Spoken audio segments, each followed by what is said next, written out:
Capítulo 8. Jeová disse então a Josué: Não tenha medo, nem fique apavorado. Leve com você todos os homens de guerra e suba contra Ai.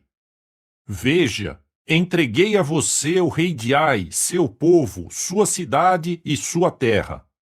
Faça com Ai e seu rei assim como você fez com Jericó e seu rei, com a diferença de que podem pegar para vocês o seu despojo e os seus rebanhos. Arme uma emboscada por trás da cidade. Assim, Josué e todos os homens de guerra subiram contra Ai. Josué escolheu 30.000 guerreiros valentes e os enviou de noite. Ele lhes deu a seguinte ordem: Fiquem de emboscada atrás da cidade.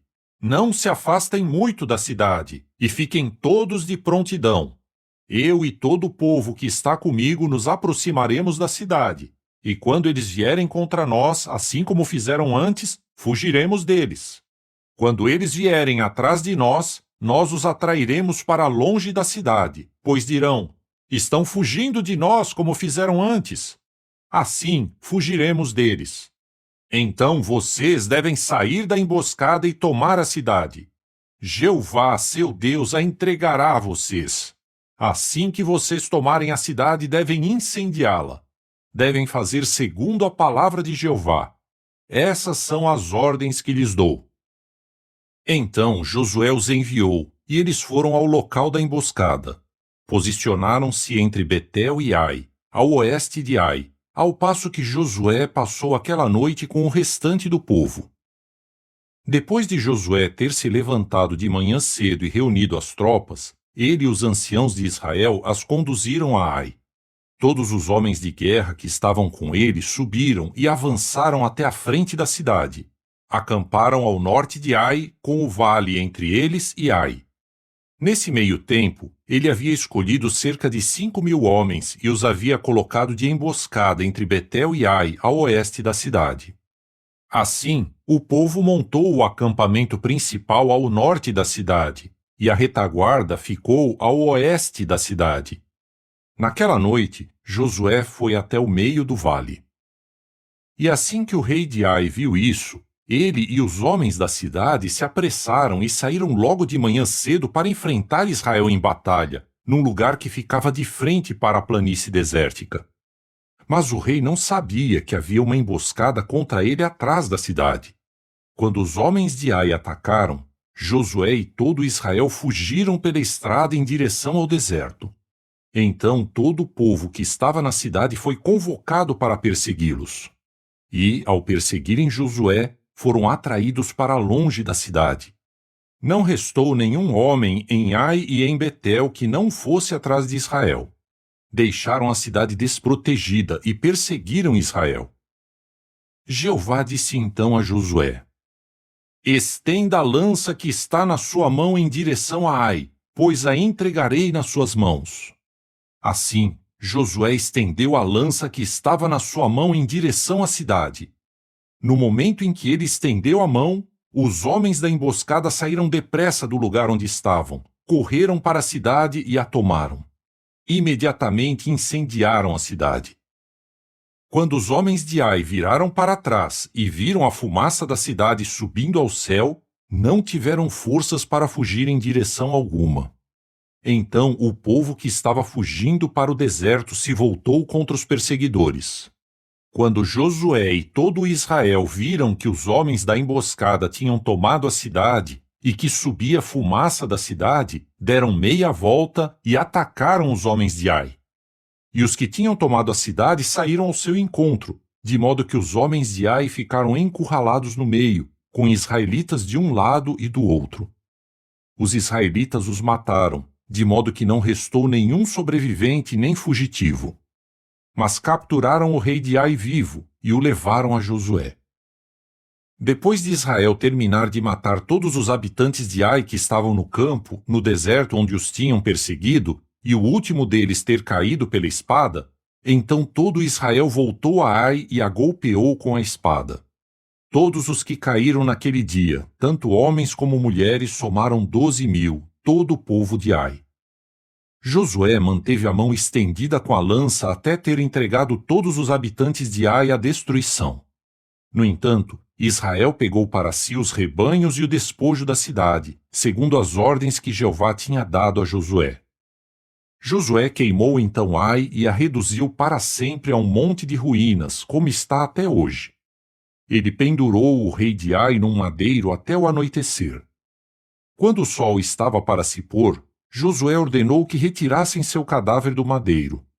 Lançaram-no então na entrada do portão da cidade e levantaram sobre ele um grande monte de pedras, que permanece ali até hoje. Foi então que Josué construiu no Monte Ebal um altar a Jeová, o Deus de Israel, assim como Moisés, o servo de Jeová, havia ordenado aos israelitas e assim como está escrito no livro da lei de Moisés. Um altar de pedras inteiras, nas quais não se usou nenhum instrumento de ferro. Sobre ele fizeram ofertas queimadas a Jeová, bem como sacrifícios de participação em comum. Então ele escreveu nas pedras uma cópia da lei que Moisés havia escrito perante os israelitas. Todo Israel, os anciãos, os oficiais e os juízes estavam de pé de ambos os lados da arca, diante dos sacerdotes levíticos que carregavam a arca do pacto de Jeová. Tanto os residentes estrangeiros como os israelitas de nascimento estavam lá. Metade deles estava diante do monte Gerizim, e a outra metade diante do monte Ebal, assim como Moisés, o servo de Jeová, havia ordenado anteriormente, para que o povo de Israel fosse abençoado. Depois disso, ele leu em voz alta todas as palavras da lei, as bênçãos e as maldições, segundo tudo o que está escrito no livro da lei. Não houve palavra alguma de tudo que Moisés havia ordenado que Josué não lesse em voz alta diante de toda a congregação de Israel, incluindo as mulheres, as crianças e os residentes estrangeiros que moravam no seu meio. Capítulo 9.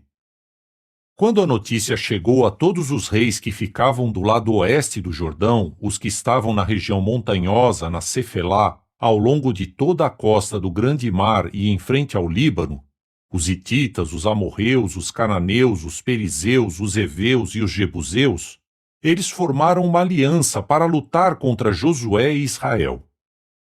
Os habitantes de Gibeão também ouviram falar sobre o que Josué havia feito a Jericó e a Ai. Por isso, eles agiram com astúcia. Colocaram provisões em sacas velhas e as puseram sobre seus jumentos, junto com odres de vinho rebentados e remendados. Puseram também sandálias gastas e remendadas nos pés, e vestiram roupas gastas. Todo o pão que levavam estava seco e quebradiço. Depois foram a Josué no acampamento em Gilgal, e disseram a ele e aos homens de Israel: Viemos de uma terra distante. Agora, faça um pacto conosco.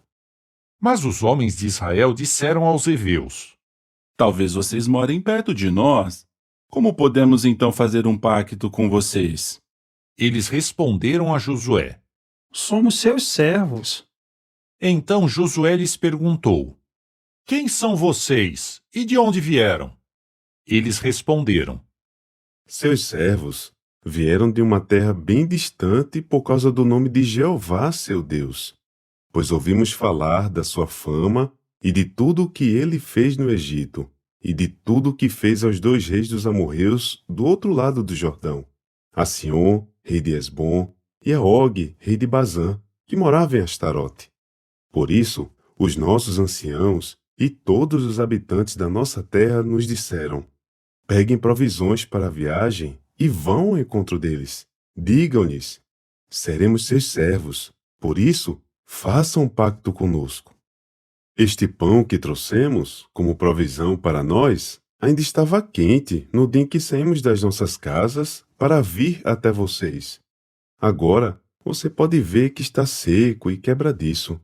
E estes odres de vinho estavam novos quando os enchemos, mas agora já arrebentaram. E nossas roupas e sandálias ficaram gastas por causa da viagem muito longa. Em vista disso, os homens de Israel pegaram algumas das provisões deles, mas não consultaram a Jeová. Então Josué fez paz com eles e um pacto para que continuassem a viver, e os maiorais da Assembleia lhes fizeram um juramento sobre isso. 3 dias depois de terem feito um pacto com eles, ficaram sabendo que moravam perto deles, na vizinhança. Os israelitas partiram então e chegaram às cidades deles no 3º dia. Suas cidades eram Gibeão, Quefira, Beerote e Kiriate Jearim. Mas os israelitas não os atacaram, visto que os maiorais da Assembleia tinham feito um juramento a eles por Jeová, o Deus de Israel. Por isso, toda a Assembleia começou a se queixar contra os maiorais. Em vista disso, todos os maiorais disseram a toda a Assembleia: Visto que nós lhes fizemos um juramento por Jeová, o Deus de Israel, não podemos fazer nada contra eles. Faremos o seguinte: vamos deixá-los viver, para que não haja indignação contra nós por causa do juramento que lhes fizemos. E os maiorais acrescentaram: Que eles vivam, mas que se tornem cortadores de lenha e tiradores de água para toda a Assembleia. Foi isso que os maiorais lhes prometeram.